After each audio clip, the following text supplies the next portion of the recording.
I love coffee, I love tea, I love the Java Jive and it loves me. Coffee and tea and the Java and me. I believe it was a 12-week program.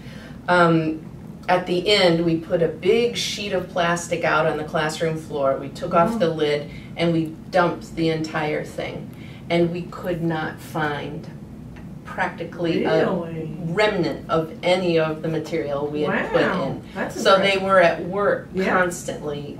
We met once a week, so we I did them over the week. So they had quite an amount of material that had been put in and diverted from the waste stream. We talked about the usefulness of keeping these things out of the waste.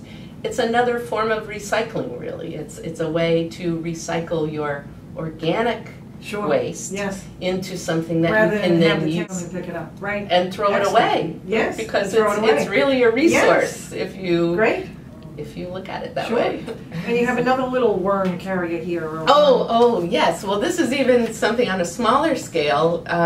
This is a tennis ball can underneath. And worms do not like light, so you do need to make some kind of a cover. That's why this has a lid and why you put a cap on it so it can't. No, you want that air. They need air. Okay. So, but I use the same kind of bedding material. It's from coir, C-O-I-R, kind of like peat moss. And put it in here, put a few worms in, and just a small bit of apple or some kind of thing. And so it's on a much smaller scale. But kids could use this, students could use this and have them in their classroom. They could keep them on their desk. They could keep track of how their healthy snacks. And you have a little book about worms. I have quite a lot of books. I only brought just a couple of things. That Worms I thought, Eat My Garbage. This is the Bible of Mary Applehoff, was known as the Worm Woman. She died a couple of years ago. She wrote this book to bring the concept of composting to students in the classroom. There is also a companion volume of classroom activities. They run the gamut from math activities to word puzzles to science projects, talking about the fear of light or the disliking light, I should say, of the worms. You're making me think. I mean, this would be great projects for every school and every age. Yes. Because we create a lot of garbage. I'm also a teacher in the schools. Yes. Oh, yes. And a lot of garbage that could be composted someplace, on school property. Absolutely. We did a few things when my children were in school. My kids went to Kramer Street School in Bellport, and we built a composter. And we worked with the principal and the staff in the cafeteria. And we incorporated some of the vegetables and things from the school cafeteria, and it was a great experience. Those bins, actually, the PTA bought 5 of those at that time. We had one in a special needs class in the middle school. We had one in the kindergarten. The worm bin. Okay. One in a 3rd grade. Throughout this district, we had 5 different bins, and so they interacted with them differently, and different teachers used them in different ways. But it was fun. It was wonderful. Good. Sounds like fun. Lots of good projects. And then, of course, school gardens are very popular. Yes. So the children are able to use the byproduct in the school, or the product in the school garden. Yeah, I think it's great. I mean, we're trying to increase recycling at the schools, particularly schools and places like offices like here at the town of Brookhaven use a tremendous amount of paper and can recycle a tremendous amount of other materials also. But really the composting, I've never thought of before as something, an activity that an institution like a school or hospital in Queens. There's a hospital that does composting. One of our ideas was the most expensive way we can get rid of our waste is putting it out at the curb in the garbage can. The next least expensive way is to put it in the recycling can. So we're constantly trying to shift from the garbage can down to the recycling can, and then finally to the home composters where the cost is zero. Right. It's cost zero for the town to come get it, it costs zero for the homeowner, and they're getting a product. The only investment is to make or buy a bin and get started. And that's where we're trying to go with the town of Brookhaven, as you know. We're trying to move towards the SMART program, which encourages people to recycle and discourages them to throw a lot of material into the garbage. Absolutely. So we're trying to get there, you know, step by step. I'm a great supporter of that. Yes, it's a great program. It gives you the incentive and makes it equitable for everyone. Absolutely. If you are a good recycler, you are rewarded. If you are not taking advantage of all the possibilities in the program, you're sort of punished. You're sort of punished. Well, you have to pay, you're paying for your service. Exactly. Yes. And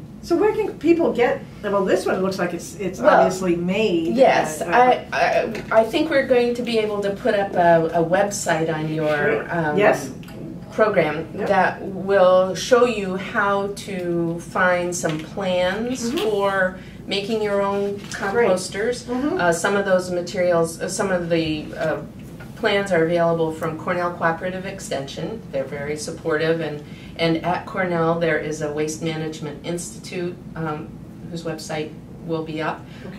Lots and lots of information for teachers, for residents, even talking about farm composting and composting on a much larger scale, and trying to keep some of those animal waste and other things out of the waste stream, which are, again, when they're taken to a central location, they become very problematic. So to try to constantly decentralize is the idea.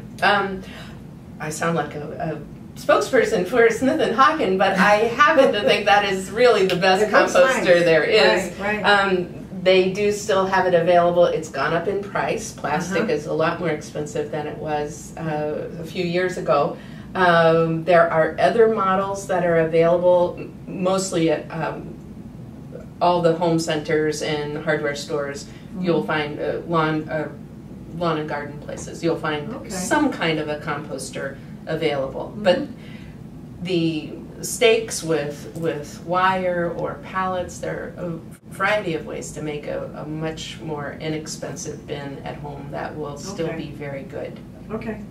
And that you can find out on this website also? Yes, yes. Many plans, and the local libraries also have great resources for composters.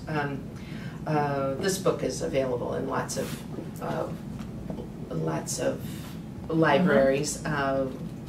It talks about the percentage of the waste stream that can be diverted and kept. And so that's a nice little book. And of course the internet now is just in general. If you just put in Google home composting, you'll find plenty of good resources. And I think I said before, it does happen in spite of you. So I was so fearful that I wasn't doing things right at first, and that first time I turned the pile and there was compost there, I was really thrilled. Excited, yes, sure. It's really, it is very exciting. It's great, and I think these are the type of things that we need to move towards. Yes. You know, obviously, it will, reduce. We are having fiscal difficulties, obviously, in the town of Brookhaven, and we can't continue. The cost of fuel, just the cost of processing garbage has gone up, and so things like this will help us deal with those economic problems also. Yes. So they're great, and this is the kind of thing we are trying to move forward. Yes. And I thank you for bringing it. Oh, you're very welcome. So thanks for coming. Nice to meet you. Yeah. We got 3 R's we're gonna talk about today. We gotta learn to reduce, reuse, recycle. Reduce, reuse, recycle. Reduce, reuse, recycle. Reduce, reuse, recycle. Well, if you're going to the market to buy some juice, you gotta bring your own bags and you learn to reduce your waste.